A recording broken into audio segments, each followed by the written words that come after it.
Hello everyone, you're watching MID News. This is Yasin, and today we have first reporter Shruti Kavur who will be presenting us report on the leopard attack at Khed and Ambegaon.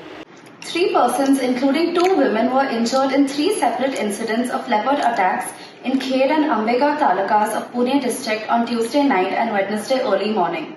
One of the injured men, who sustained a severe injury on the head, is critical, said officials. Deputy Conservator of Forest for Junna Division, Amol Satpate, said the 3 were injured in separate attacks by leopards. Once the incidents were reported to us, officials from respective forest ranges responded to the situation immediately. The teams have assessed the situation. We have stepped up vigil in these areas and have advised caution to people in surrounding areas. We will continue to conduct intensive patrolling of the region, said Satpate.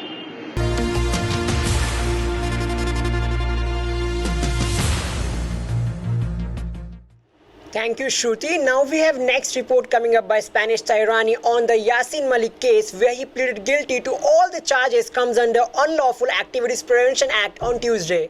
Jammu and Kashmir separatist leader Yasin Malik on Tuesday pleaded guilty to all the charges under the Unlawful Activities Prevention Act before a Delhi court in a case related to terror funding and sectionist activities in the valley in 2017. Bar and Bench reported that Malik was arrested by the National Investigation Agency in April 2019 in connection with the terror funding case. This case was registered for raising, receiving and collecting funds through various illegal means, including Hawala transactions for funding separatist and terrorist activities in Jammu and Kashmir.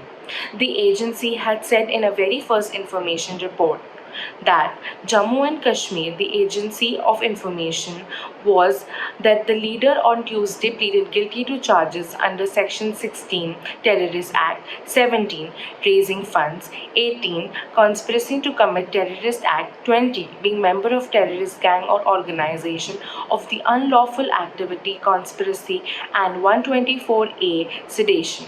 The maximum punishment for these offences is life imprisonment. When Malik did not have a lawyer in this case, the amicus curiae appointed the court told the Indian Express that he was not challenging the charges framed against him.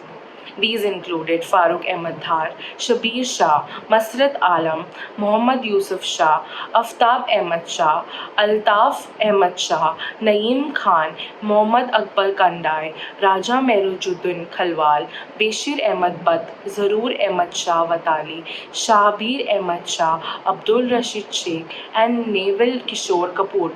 On March 16, a Delhi court had ordered framing charges against Malik and other Kashmiri leaders under the anti-terror law as well as the Indian Penal Code section.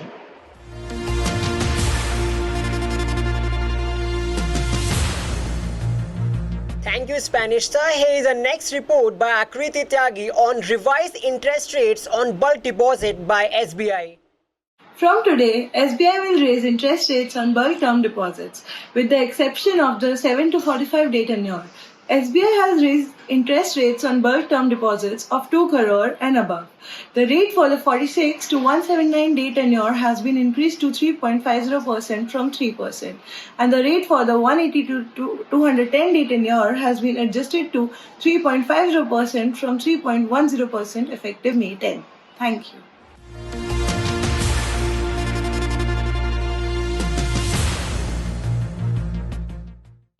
Thank you, Akriti. Now we have next report coming up by Suruchi Bhatt on Rajasthan Royals as Schneider Electric hosting the first carbon-neutral cricket match in IPL 2022. Rajasthan Royals and Schneider Electric to hold IPL 2022's first sustainable carbon-neutral cricket match. Green Yodha by Schneider Electric is a sustainability drive that plans to fabricate a group of cognizant residents, associations and organizations to join in embracing aggregate environment-friendly activities and arrangements.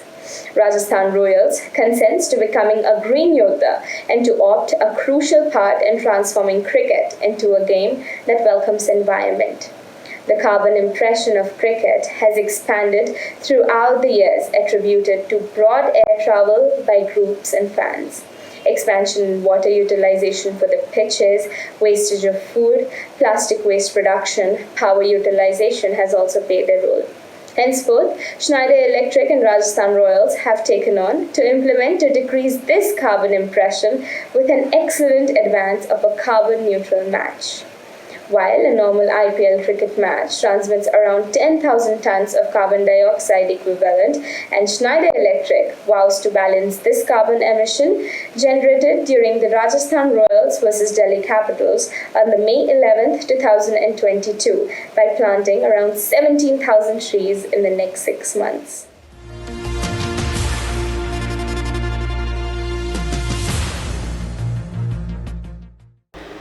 Thank you, Suruchi Bhatt. And now we have another report coming up by Amritash Garg on how thieves stole a 60-foot-long bridge in Bihar. How thieves stole a 60-foot-long bridge in Bihar. So, one morning last week, when 4 or 5 men, including some people from state government's irrigation department, turned up into the village, which was near Sasaram, with an earth excavation and gas cutting machines and torches. Local villagers were happy that the government has finally begun work on their request to remove old bridge. For the next 3 or 4 days, the men would arrive at the site at 7 a.m. and work until the dusk, chipping away at the remains of the bridge, cutting the iron with the gas torches and using excavators to loosen the earth. The metals that were stolen from the bridge, then transported to a hired van and deposited to a local scrapyard.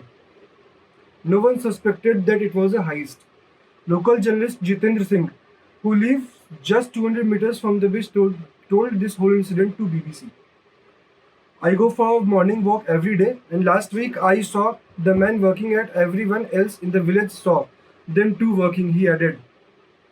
Irrigation Department official Radheshyam Singh. The van owner and the owner of the scrapyard are also among those who were arrested. Now we are looking for at least 4 more people, Mr. Bharti added. Thank you.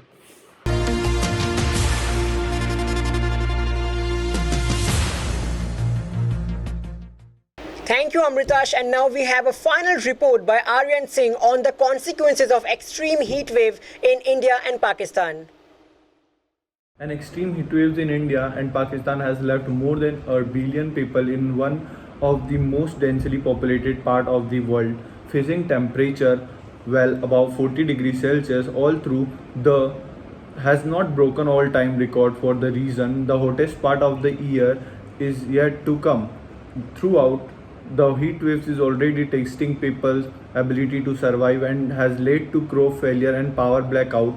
The really scary thing is that it could be worse based on what happened elsewhere. At some point, India is due an even more intense heat waves.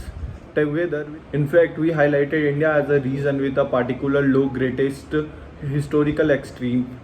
In the data we assessed, we did not find any heat waves in India or Pakistan outside their 3 standard deviation from the mean, when statistically such as event would be expected once every 30 or so years. The most severe heat waves we identified in South Asia in 1998 was 5 standard deviation from the mean. All through the current heat waves has not broken any all-time record. It is still exceptional. Many parts of India have experienced their hottest April on record. Such heat this early in the year will have devastating impact on crops in a region where mainly rarely on wheat harvest both to eat and earn a living. Usually extreme heat in these areas is closely followed by cooling monsoon, but these are still months away. Thank you, Aryan, for the report. This is all we have for today. Signing off, Yasin with my cameraman Udish Saxena.